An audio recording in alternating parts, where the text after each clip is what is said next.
Hello, friends, and welcome back to Stories About Entitled People. Let's start our story with another crazy customer that our OP had to serve. But before we begin, don't forget to subscribe to our channel if you're new here and turn on notifications so you don't miss a new video every single day. Here we go. Customer had a reservation for the 4th floor at a 3-floor hotel. Several years ago, I worked front desk at a privately owned hotel, non-chain, that had been a Days Inn 5 years prior. The only way to book a reservation was to talk to the front desk staff. No online reservations, no third-party reservations. About 50% of our rooms were sold to walk-ins. One holiday weekend, we're booked full. Our elderly elevator is having some trouble with all the traffic and spooking guests, so I close it and call for a repairman. But it's 10 o'clock at night, so I'm not expecting anybody until the next morning. All of our guests are checked in. Our accessibility rooms are on the same floor as the lobby, so I'll just help out anyone with their luggage if they have more and put up a sign saying so. In walks a woman I don't recognize from check-in. She plops a piece of paper in front of me, then goes and gets lots of luggage. The paper shows her with a reservation at Days Inn at this address for tonight for a tenth of the price we're selling before being fully booked. She comes back to the desk, likely thinking that I've been checking her in all this time. I regret to inform you that we do not accept third-party reservations. We're unfortunately already booked for the night.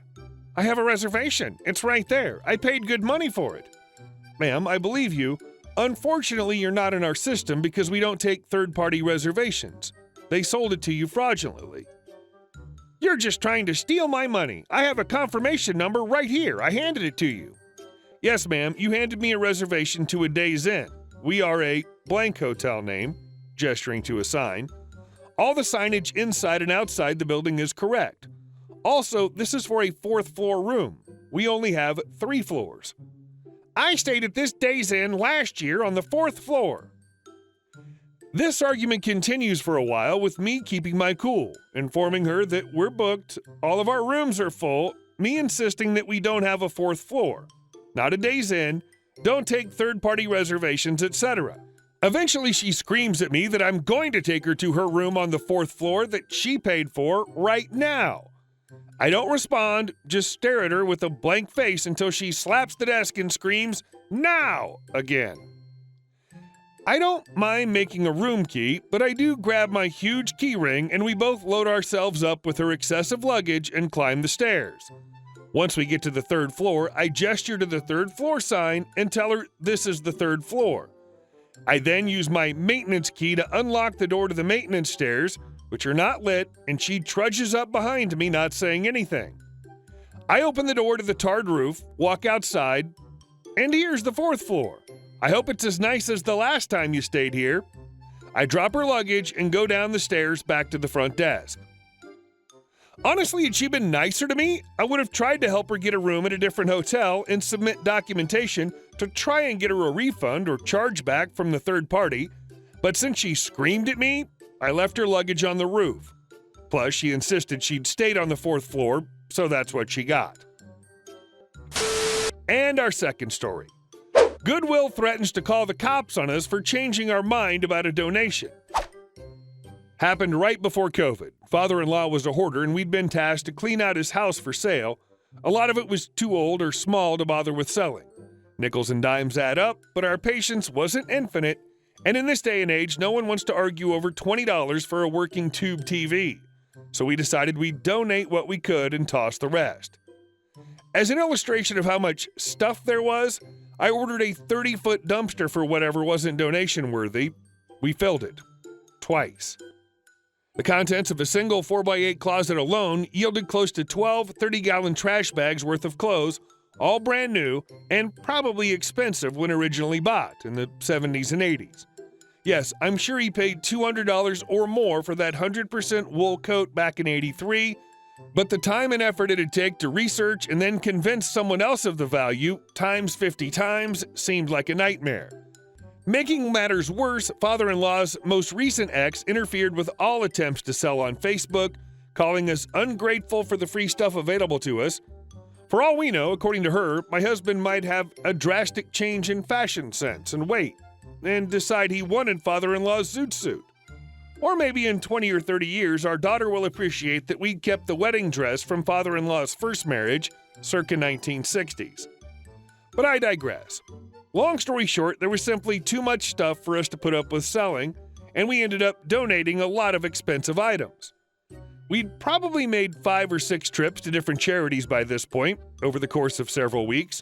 Our next stop was Goodwill, and our truck was full of brand new clothes, bought in the 80s and 90s, never worn. Yet another tube TV, in case you're wondering, we donated 6 of them total, and a really nice armchair and ottoman. The armchair and ottoman were used, but the design pretty modern. Probably would have sold for $300 on Facebook, but we were burned out on that route. Upon arrival at the drop-off center, there are tons of staff simply sitting around, watching us, playing on their phones, but no one comes over to help or give instructions. I'm sure there are liability reasons why they can't assist with unloading, but they explicitly ignored us if we asked for guidance. Didn't really bother us, though. We'd gone through this enough times to have a fair idea of what we're supposed to do. As we're lugging stuff off the truck, an old woman comes over and asks if she could have the armchair and ottoman still on the truck. She's polite, and it makes no difference to us who gets it, so sure, why not? We unload the armchair and ottoman, carry it to her car, and wish her a nice day. When we get back to our truck, a Goodwill employee is waiting on us. She proceeds to scream, accusing us of theft of their property and that she'll call the cops. Apparently, according to her, the instant we arrived on their parking lot, everything in our truck bed became property of Goodwill, and by giving it to the lady, we were participating in theft. I'm so flabbergasted that I don't have a response. And while all this is happening, the staff who were previously lounging about rush to grab all the stuff we've unloaded thus far and pull it into the farthest corner of the building, as if we're likely to steal that too.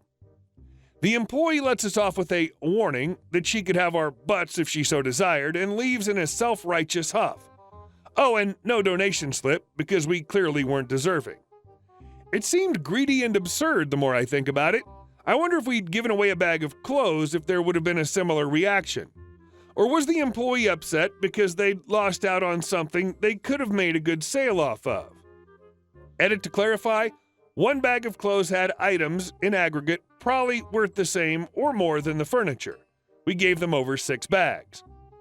After the fact, I contacted Goodwill HQ to see if the woman's claims were true. It would have sucked for the cops to have to come, and it turned out we were in the wrong, as crazy as the policy seemed. Headquarters didn't provide a specific response other than each region is independently run, so they had no responsibility over our experience at this particular location. They did apologize for the event, but that's not a definite answer about their policy. Nevertheless, I maintain that the employee was full of it. Maybe if we'd unloaded the furniture and placed it in their building, I could see the argument. But I wouldn't think so if it was still in our vehicle. It wasn't in Goodwill's custody, so how could it belong to them? But I'm not a lawyer, so what do I know? This is hilarious. I would have kept whatever was in the truck and just started offering it to random passers-by across the street just to spite them. And our last story. Greed and stupidity doesn't always work out in business. This was 5 years ago. The company I used to work for was a metalworks company in the southeast of England. It had a 40-strong team of fabricators and fitters. They were hiring for an electrical engineer for some automation that we're branching into. I was also the guy training the engineers in what system they'd be using. Me equals me, boss equals dipstick boss, European guy, or I'll call him Gav for short, supervisor equals workshop supervisor. I got word from the supervisor that they hired a guy and he was from Europe. They warned me to speak slowly and clearly as English wasn't his strong suit. I told them to check his documents to make sure he can indeed work. I was told to keep my nose out of it and do my job. When I'd spoken to boss, he had a thick folder of pictures of electrical systems that he'd built for home automation. I was a bit skeptical at first, especially as some of the pictures had stock photo plastered over them.